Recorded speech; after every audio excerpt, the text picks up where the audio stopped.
Bonjour à tous et bienvenue dans ce journal. Voici tout de suite les titres que nous allons développer dans cette édition. Une nouvelle application pour trouver un job grâce à son smartphone, c'est l'idée d'une jeune entreprise valdoisienne, VitonJob. Les explications dans un instant. Le maire de Saint-Prix, Jean-Pierre Engelbert, sera le candidat de Debout la France aux législatives de juin dans la 4e circonscription du Val d'Oise, une circonscription où 3 autres candidats de droite se sont déjà déclarés. Nous l'écouterons dans ce journal.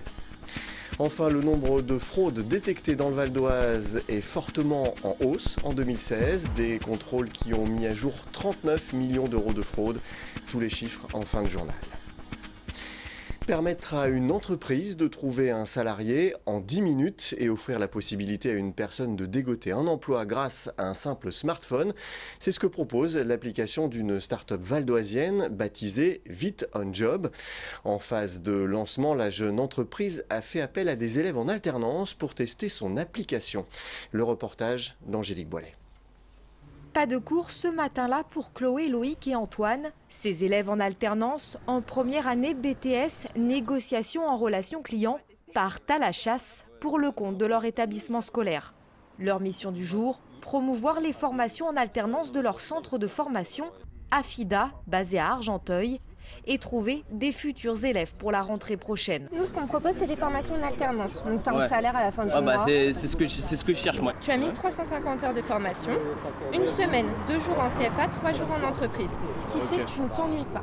Après quelques contacts pris, les 3 chasseurs poursuivront encore leur prospection une journée, à la recherche aussi d'entreprises ayant besoin d'alternants ou des offres d'emploi à proposer. Cet exercice de terrain est mené en partenariat avec une start-up valdoisienne baptisée VitonJob. Elle a développé une plateforme numérique dont le but est de mettre en relation rapidement les entreprises en recherche urgente de salariés et les demandeurs d'emploi. Et pour y parvenir, elle doit s'appuyer sur une base de données. Alors, elle a fait appel au CFA pour tester son application Hunter qui permet de capturer offres et demandes d'emploi. 70% du marché du travail en France correspond à de l'emploi caché, c'est-à-dire toutes ces annonces qui n'arrivent jamais au destinataire, c'est-à-dire ce que vous voyez sur une vitrine, cherchant vendeur, vendeuse, vous êtes derrière un camion, il y a marqué « nous recrutons ». Cette information-là, pour nous, elle a de la valeur.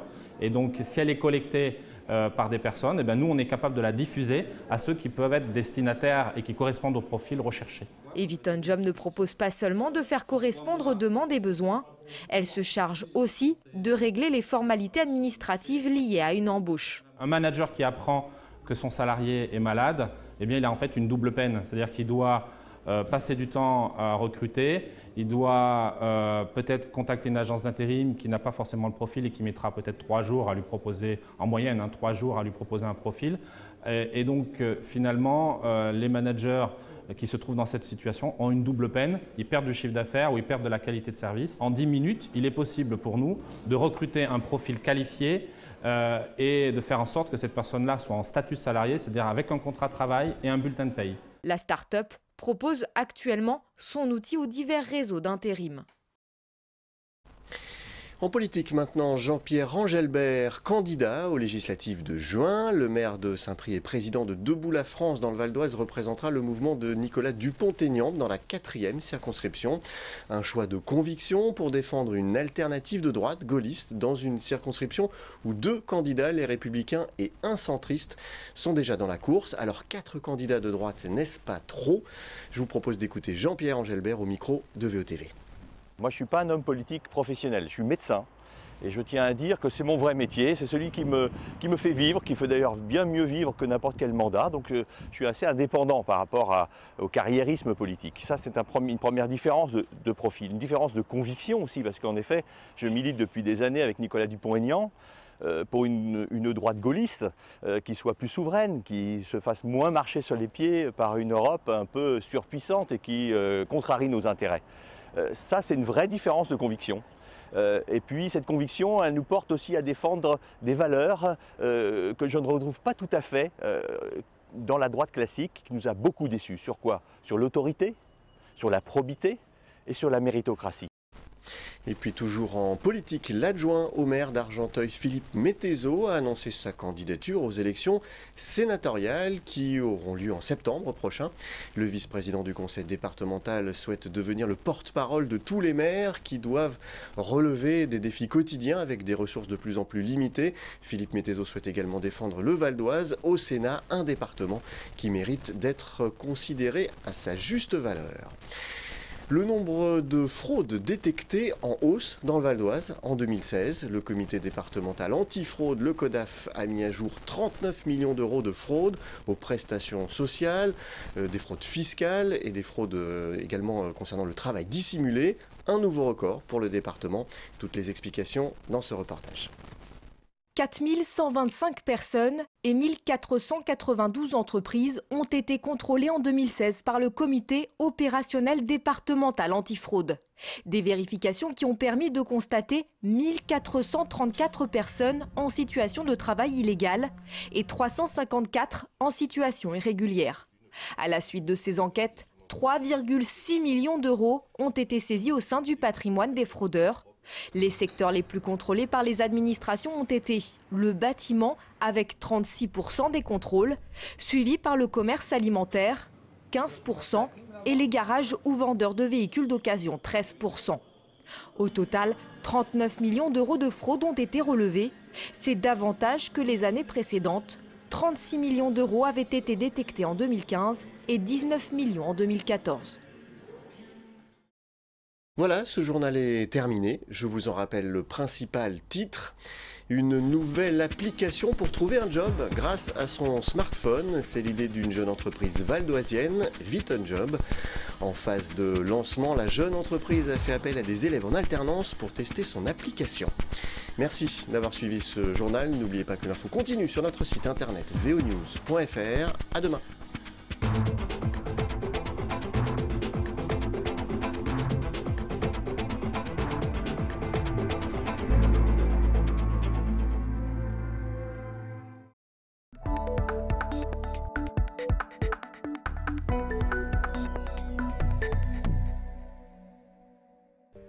Visiter le musée de l'outil, c'est rentrer dans l'univers d'un homme aux multiples facettes, Claude Pijard.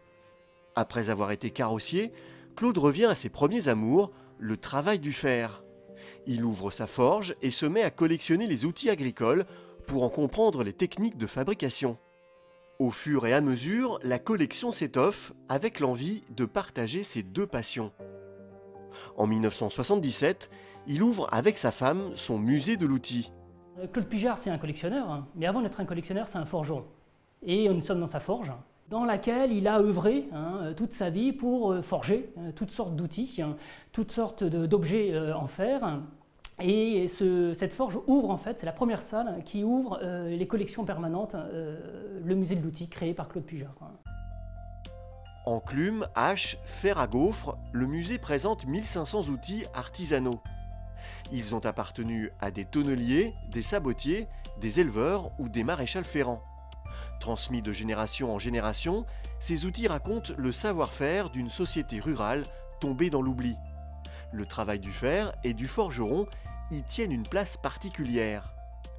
Le temps fort, de cette collection, c'est cette collection d'enclumes, qui est quand même des pièces remarquables, puisque la plus ancienne enclume date du XIVe siècle, coulée dans la masse en fer. On a des pièces assez particulières, des C, un C comme la lettre C, qui est en fait l'ancêtre de la perceuse, pour percer un peu dans toutes les positions possibles des feuilles de métal. Aussi pratique qu'esthétique, ces outils ont une histoire, comme ce boutoir de maréchal ferrant, destiné à nettoyer le sabot d'un cheval. Mais ce qui est plus intéressant, c'est le décor et la personnalisation de l'objet, parce qu'on voit en dessous de la poignée ici, une petite enclume percée d'un cœur, et l'extrémité qui se termine par la tête du cheval, avec la crinière joliment ouvragée, qui rappelle l'activité de l'artisan qui avait en main cet outil. Le musée de l'outil n'est pas qu'une collection d'objets, c'est aussi un jardin. Pour réaliser son Éden, Claude Pijard s'entoure des meilleurs pépinéristes de l'époque et ouvre son jardin au public en 1989. À l'origine, c'était une ancienne cour de ferme, donc il n'y avait rien. Et Claude Pijard a retourné littéralement cette cour de ferme pour créer ce jardin. On est vraiment dans la tradition du jardin de curé, avec toutes sortes de fleurs, roses, plantes médicinales, ce qu'on appelle les simples aussi, les plantes pour guérir. Et ce qui est étonnant dans ces allées, ce sont ces tonnelles, ce sont ces tuteurs, balconnières et autres qui sont forgés par Claude Pijard. Donc il y a la touche du forgeron dans l'espace jardin. Claude Pijard s'éteint en 2003, le conseil départemental rachète son musée. Après des travaux de restauration, il rouvre en 2011. Construit sur des termes gallo-romains, il est désormais rattaché au musée archéologique départemental de Guiry. Claude Pijard peut reposer en paix, son travail de mémoire ne tombera pas dans l'oubli.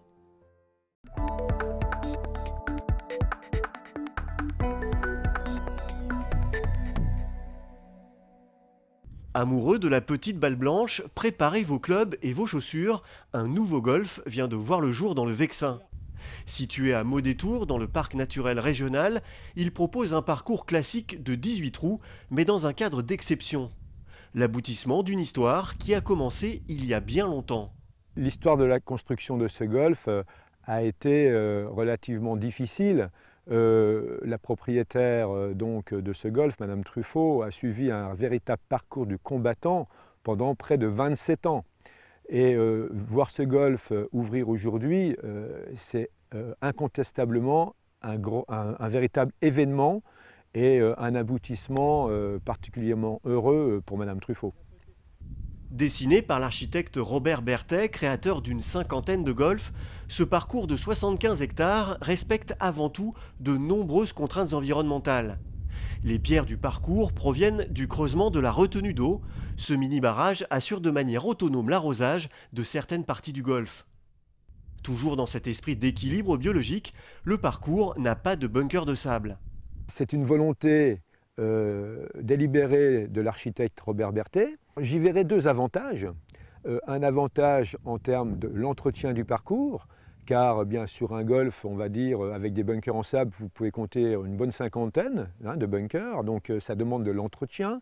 Et puis, le deuxième avantage que j'y vois, et on revient à l'écologie, eh bien voilà, nos bunkers sont en herbe, ils sont naturels. Découvrir un nouveau golf est toujours un plaisir pour les passionnés. Annoncé comme un parcours plus technique que physique, les amateurs de beaux jeux devraient y trouver leur compte. C'est un parcours technique, réservé plutôt à la précision qu'à la puissance. L'architecte a voulu faire effectivement un parcours, on va dire, où on revenait aux origines du golf. Le golf est un sport de précision, plutôt qu'un sport de force. Ça mérite d'être découvert, donc déjà on voit de toute façon que c'est un golf jeune, qui mérite de vieillir un petit peu par ses fairways, qui sont très sympathiques, mais encore un petit peu jeunes, donc besoin d'être un peu plus épaissis, mais super fairway. Des couloirs, donc difficiles, pas spécialement prendre le driver à chaque fois au départ, parce que on peut vite s'égarer, donc des paros fer sur quelques trous, mais vraiment par contre un site super varié, super agréable, pleine forêt, donc rien à dire. C'est vraiment un très très bon premier sentiment. Dans 4 ans, la France accueillera la Ryder Cup, l'un des plus grands événements du golf mondial. Largement le temps pour le golf de Maudétour de se faire un nom aux côtés des plus beaux parcours d'Île-de-France.